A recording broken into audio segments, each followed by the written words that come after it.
23 April রাজ্যের প্রথম দফা নির্বাচন। ওই দিন মালদাতে ভোট অনুষ্ঠিত হবে। আর এবার মালদায় নির্বাচনে এক কোম্পানির কেন্দ্রীয় মহিলা জওয়ান সহ মোট 172টি কোম্পানির আধা সামরিক বাহিনী মোতায়েন থাকবে। এবারে মালদা জেলায় মোট ভোটার সংখ্যা 27,91,736 মহিলা ভোটার রয়েছে 13,49,609 জন।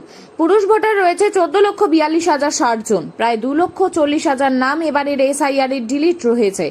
এবারের ভোট সম্পূর্ণ ভয় প্রলোভন ছাপ্পা বুথ জ্যাম এমনকি কোনো রকম প্ররোচনা ছাড়া অনুষ্ঠিত হবে বলেও জেলা শাসক জানিয়েছে। তিনি বলেন, ভোটারদের বুথে আসতে কোথাও বাধা দেওয়া হলে সঙ্গে সঙ্গে পদক্ষেপ নেবে কমিশন। সমস্ত পোলিং বুথ এবং আশপাশ এলাকায় থাকবে ক্যামেরা নজরদারি। পুলিশ সুপার জানান, নির্বাচনে আধা সামরিক বাহিনীর পাশাপাশি 3,000 পুলিশ কর্মী মোতায়েন থাকবে। 36 জন আইসি, পুলিশের সাব ইন্সপেক্টর এবং অতিরিক্ত সাব ইন্সপেক্টর মিলিয়ে মোট 1,000 জন মোতায়েন থাকবে। এছাড়াও কেরল এবং ইউপি থেকেও বন্দুকধারী পুলিশ বাহিনী মোতায়েন থাকছে। কেন্দ্রীয় বাহিনীর মধ্যে থাকছে সিআরপিএফ, বিএসএফ, আইটিবিপি, এসএসবি। এছাড়াও দুটো কেন্দ্রীয় মহিলা ব্যাটালিয়নের জওয়ানেরাও মোতায়েন থাকবে। নির্বাচনে 327টি গাড়ি কুইক রেসপন্স টিমের হয়ে কাজ করবে। জেলায় 37টি নাকা চেকিং করা হয়েছে। পুলিশ সুপার বলেন, অতি উত্তেজনা প্রবণ বুথগুলিকে ইতিমধ্যে আলাদা করে চিহ্নিত করা হয়েছে। এছাড়াও বিভিন্ন এলাকায় দুষ্কৃতী কাজকর্মে যুক্তদেরকেও চিহ্নিত করা হয়েছে।